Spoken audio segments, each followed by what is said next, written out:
Hello guys, in this video I'm gonna be showing you how to fix this problem.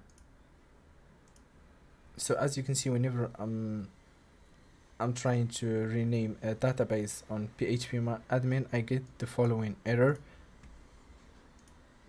and after refreshing you can see that the database was created, but if you want to get rid of the error you can simply go to MySQL, go to tables, select check all the tables, and select repair table.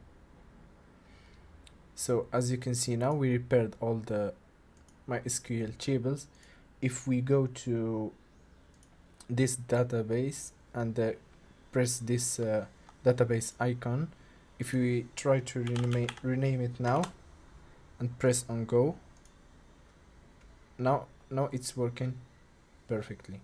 I'm gonna try one more time. So we have nano toots. We're gonna press this icon, we're gonna type nano toots new, and we're gonna press go,